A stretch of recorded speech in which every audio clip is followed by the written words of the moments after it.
Hello, my dear students. Energy and persistence conquer all the things. इस बढ़िया code के साथ मैं Prasad sir from N Infinity Info Solution welcome you all for this session. I must congratulate you all for the persistence and energy that you have shown to reach to this unit. Definitely, we will be introducing you the unit number 5 of FPL1. And this unit is dedicated for modularity maintenance with the help of a very genuine topic known as functions.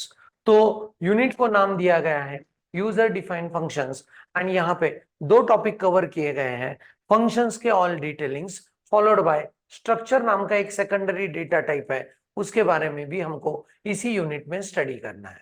So let us say like in what order we are going to study that in our entire course.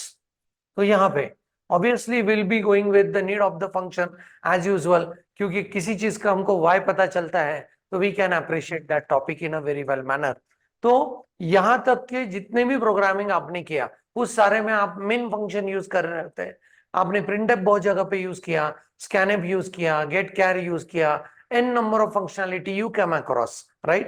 तो वो functions क्या थे, उनको लिखना कैसे है, अगर user को खुद से कुछ फंक्शंस लिखने हैं, सो दो सारा entity will be covered in this particular unit. And यहाँ पे बहुत सारी चीजें जो अब तक एब्स्ट्रैक्ट लेवल में थे वो कॉन्क्रीट होने वाले हैं, मतलब बहुत क्रिस्टल क्लियर होने वाले हैं.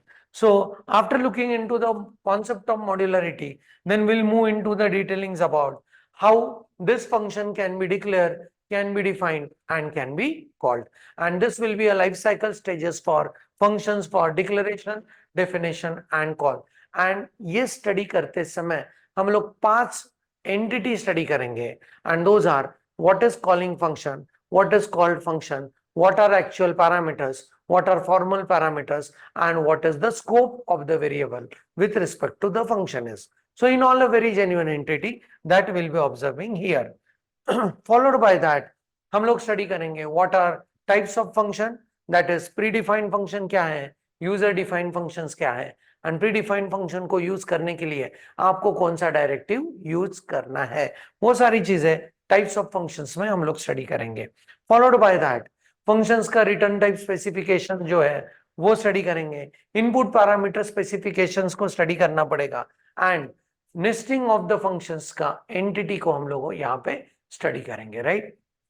Next to that what we are going to do is functions का कॉल स्टैक, मतलब रिटर्निंग जो फंक्शंस का हो रहा है that is happening through a very interesting memory known as stack. तो वो स्टडी करेंगे एंड जिसकी वजह से हम लोग स्टडी कर पाएंगे a very fundamental aspect of recursions, right.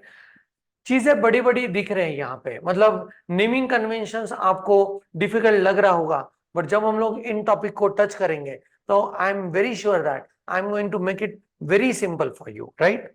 And उसके बाद हम लोग स्टार्ट करेंगे स्ट्रक्चर के लिए.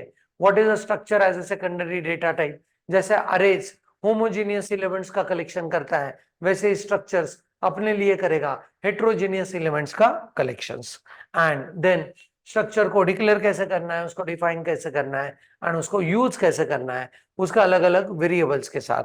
And then we are going to have case studies into this particular unit is tower of Hanoi एक प्रॉब्लम है एंड दूसरा बैलेंस शीट का जनरेशन स्ट्रक्चर के हेल्प से हम लोग कैसे करने वाले हैं.